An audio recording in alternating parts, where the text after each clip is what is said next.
Hi guys. Hi, my name is Inem. I'm your host. Welcome to the Inside Out podcast where the conversation goes a little deeper. So, Happy New Year. I don't know if I can still say that anymore at the time when this airs, but I don't care. Happy New Year. I'm really excited for this year. I typically don't feel either way, like excited or not about, I'm typically like, oh, it's a new year and I'm grateful to be alive, and that's it. But this year, for whatever reason, I'm really excited. I'm really hopeful, and yeah, I'm just really happy and excited for the year. And I guess I'm so excited that I even have a word. I typically don't do like New Year resolutions or themes or words, but this year, for the first time, maybe ever, I don't know that I ever had a word apart from like the word that comes from church, right, for the year. But for the first time ever, I have a word for this year, and that's fearlessness. And that's, I would say, started from last year. It's like a continuation from the life I started to lead and live last year, which after the year I had last year, I was just like, well, I'm just going to do the things. I didn't die, so that was my motto, my war cry. I didn't die, so I'm going to do the thing. And so I started this podcast. I relaunched my newsletter, landed a hosting gig, which I like to think went really well. And now I really want to do more hosting. And yeah, I've just decided, you know what, I'm going to go after things. I'm going to do things. And I think one of the things that gave me that kind of courage and like strengthened my resolve is the fact that I learned that clarity comes from action. So, as a self-proclaimed recovering perfectionist and recovering overthinker, I used to spend so much time in the thinking phase. I used to, oh god, I would build houses there. I would buy land there. I would buy real estate there, and just I need to like figure this out and know these details before I start anything. But really, it was just a fancy way to procrastinate, or a fancy excuse to procrastinate. And so when I started to do things last year, I learned that the clarity that I used to seek, the clarity I thought would come from spending so much time in the thinking phase, actually comes from action, actually comes from doing. Like, yes, absolutely, thinking is a good place to start, but there's just knowledge that you get, there's just like clarity that you get when you actually are doing the thing as opposed to talking about doing the thing, as opposed to thinking about doing the thing. There's just some kind of clarity that can only come from doing, because once you start to do the thing, then you can figure out what you need to tweak, you can figure out what you need to improve, what can get better, what you need to let go of, all that jazz. And so with that, I have just decided that I'm just going to go after things, I'm just going to do all the things, and I'm really excited. I like this new name. Let's hope she stays for a while. So do you have a theme? Do you have a word? Did you need New Year resolutions? Let me know in the comment section. Okay, so let's get right into it. So on last week's episode, because I watch lots of TV shows and they always do that. On last week's episode, we talked about like why you're the way you are, the default setting, why it's so important to be conscious, to be self-aware. But this week, on this week's episode, I'd like to talk about how self-awareness can be a trap, how it can lead to, complacency, and how it can be dangerous. But not to scare you, but just to like, so so you're aware. And I'll start like this. I think that I saw an article sometime last year, and I think it was titled something like, the title went something like self therapy is making us mean. I think that was titled something like that on Substack, and it's basically made my point for me, or at least like it resonated with me and had some of the things I have thought about as well, which is that we live in such an interesting time, right, where we're exposed and we have so much access to the tools, the information, the data, all that stuff. Therapists speak, and my trauma, my inner inner child, my healing, my safe space of things. That if we are not careful, it can kind of make us complacent and kind of make us mean, because we just then expect, now we literally have the best excuse to be assholes, basically. Someone can just be like, oh, but you don't have ADHD, as an excuse to not be a good friend, to not be a good partner, to not be a good father, whatever it is, husband, brother, sister, wife, whatever it is, right? And I think that can be really tricky, and it's important to be self-aware of that, because, and basically today's conversation is about like what comes next, right? So now you have the language, you have the tools, what comes next. And I think that knowing how easy it can be to be an asshole to use self-awareness as an excuse to just expect people to take anything from you is so important, because then you can start to watch out when you start to exhibit, or at least you're aware, or you can see yourself when you start to exhibit that kind of behavior. And I'll start with myself, because you start with me. A while ago, when I was younger, I used to go home just about every other month. I was working on the island. I had just there working, so 2015, 2016, and I used to go home a lot. Now I go home, I would say, like once a month for the most part. But back then I used to go home just about every other weekend. But my dad used to joke that I used to act like I was still in boarding school, I was still in the hostel, because I would be home physically, but I would not be home. Because the only time he'll probably see me is when I'm walking into the house and when I am leaving.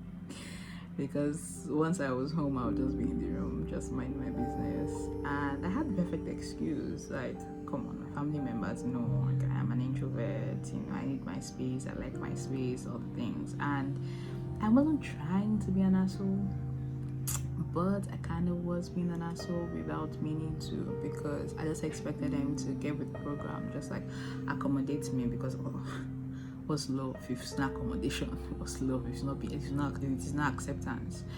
But the older I have gotten, and the more I would like to think that I understand about love, and how like love is a two-way street, right? But also like self-awareness, is that when you are self-aware, the responsibility is on you to then live a life that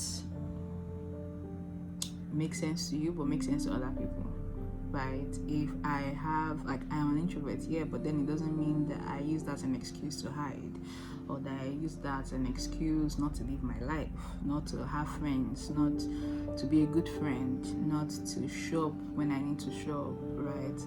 Knowing that I'm an introvert, knowing that I have limited social energy, it's on me, it's my responsibility to then do the work and decide, okay, how can I show up, when can I show up, without being, because you also have to be careful, not, I just want to show up for people and just want to show that, because I have this thing, I can still be there, and you then don't want to like fall into people pleasing and resentment, because that's where resentment can come, when you're just simply doing stuff.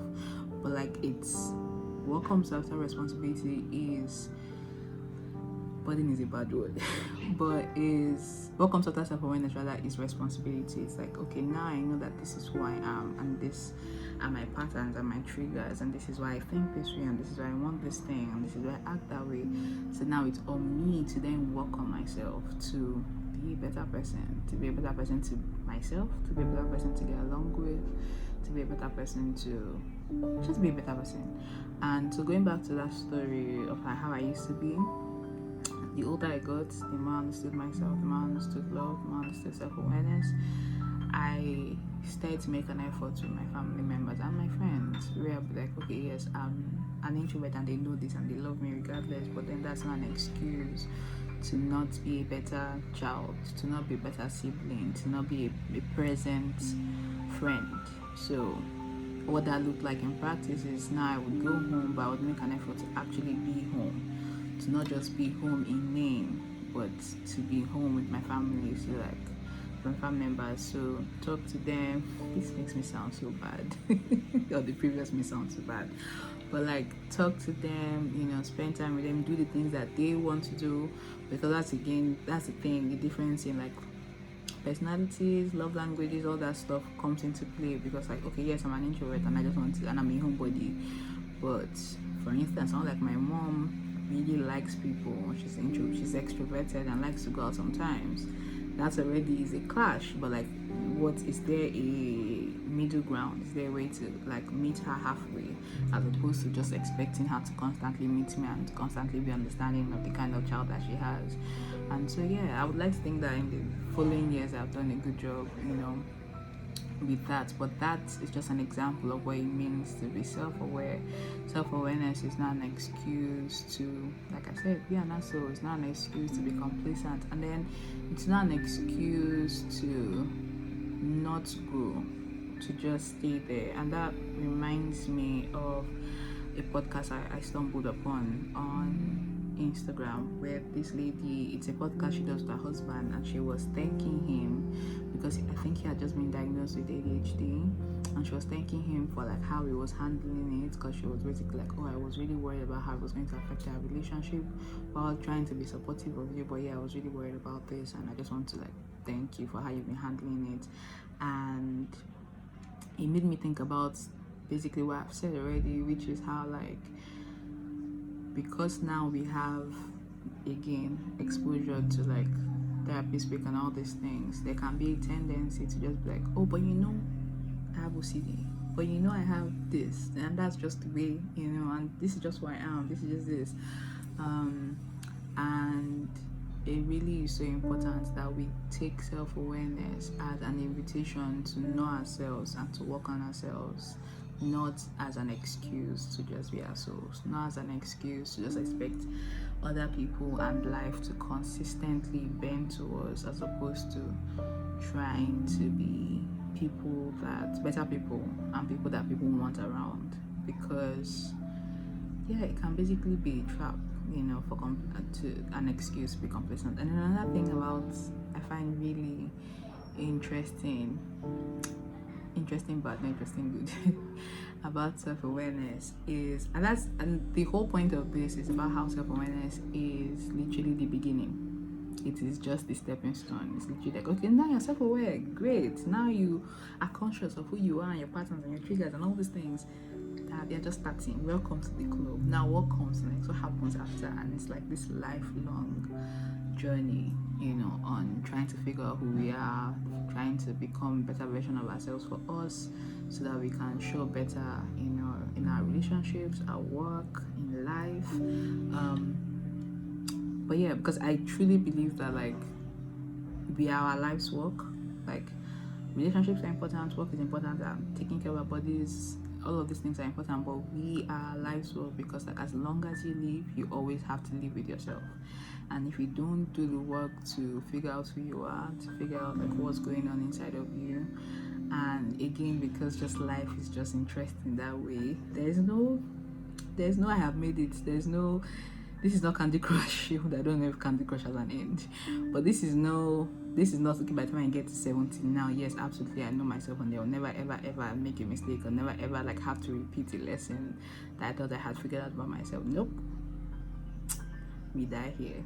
But that can sound really, stressful, but I think that's a good thing, because if anything, it makes you fall in love with, or it should make you fall in love with the idea of like constantly figuring yourself. Because even like I said in the previous episode, like your phone gets to be updated every once in a while, your laptop, all these things get to be updated every once in a while. So of course you are going to have to like continuously, pay attention to who you are and not live on autopilot.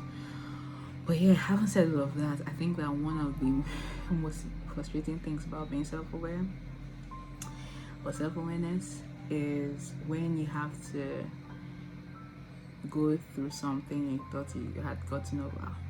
Like,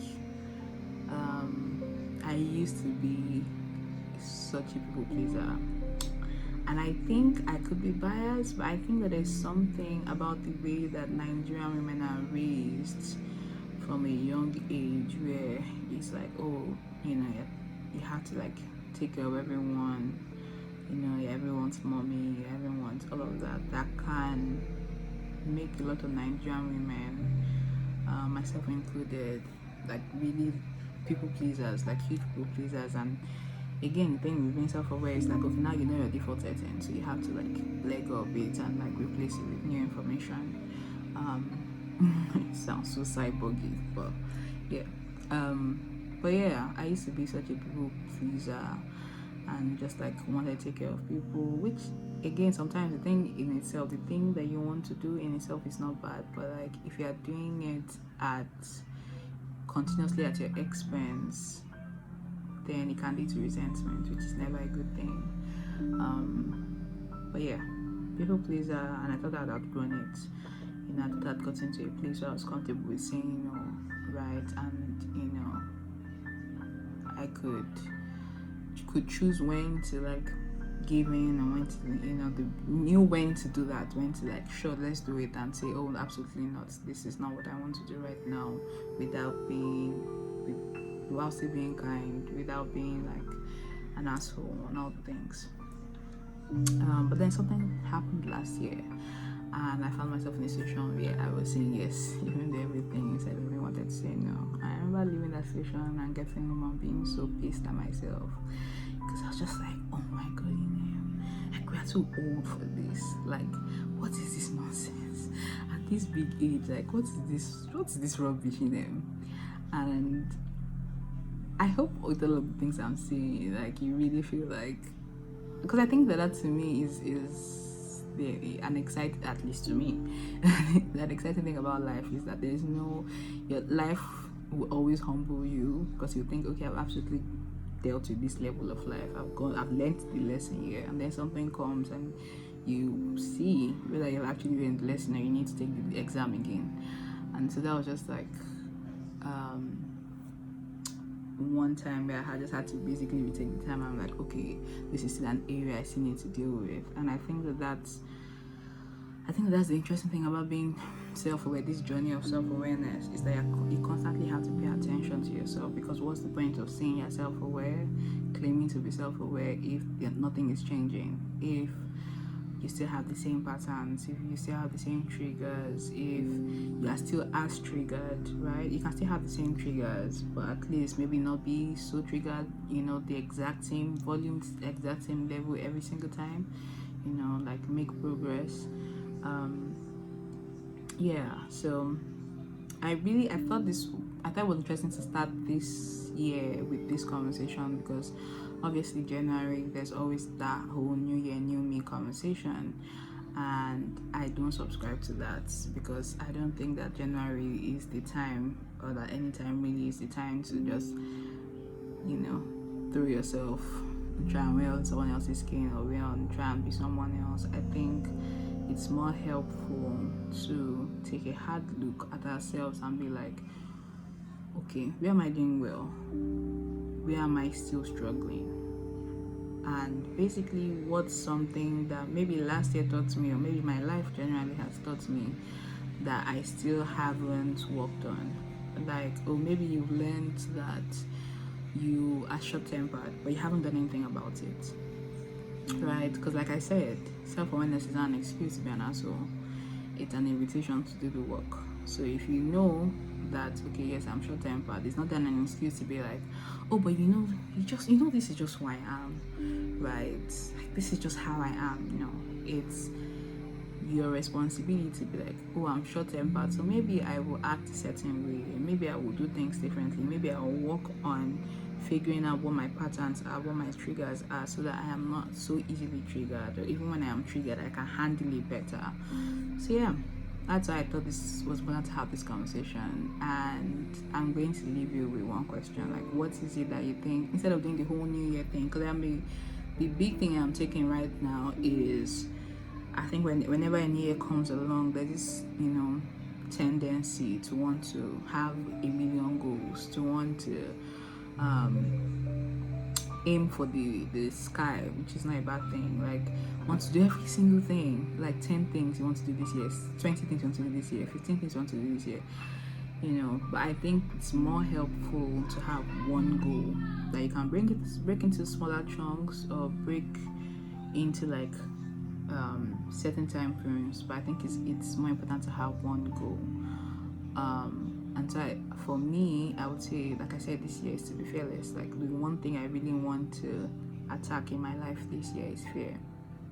Because honestly, I know I said like self-awareness can make an asshole, fear is such an asshole, because it really, many times you end up doing the thing and you're just like, I remember like just recently I had to ask, I asked a friend to do something with me, and prior to asking this guy for this thing, to do this thing with me, I was panicking is too strong a word, but I was concerned that he would say no. And even saying out loud is so cringing inside. Because I'm like, you're too grown for this. I'm always talking to myself like, Inem, come on. You're too grown for this. Like, you're not a child, right? But and then I do the thing, and the guy is just like, come on. And he made such a good he said something really profound, which is like, you should not be, which he was talking and I was listening to him. I was also thinking about like God. Anyway, that's a whole other conversation. But I was like, you should be able to, make a demand on love or of love, because like, what's the point of having people in your life if they can't, be there, if you can't trust that they are there for you when you need them and all things. This saying it in my own words. And so I did the thing, and he said yes, and I was just like, okay, so this is what I was thinking about so much, this is what I was worrying about so much, because what's the worst that can happen? Someone says no, and then you figure it out.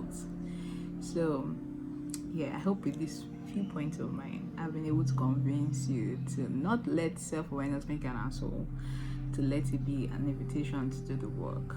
And so I leave you with this. What's one thing that you've learned about yourself that you haven't started working on yet? What's one thing? Just don't try to fix 7 million things. Just one thing that you know about yourself, but you haven't really done anything. Maybe you are a people pleaser. If you identify that, maybe you have anger issues, or maybe you have maybe you have anxiety. Whatever it is, just one thing that you know that it's a pattern, it's a trigger, it's something you're dealing with, but you haven't started to work on. It's just one thing. Just pick that one thing this year and just start to work on it, as opposed to expecting everyone else to figure out how to live with you. Okay, until next time, I hope this was really helpful.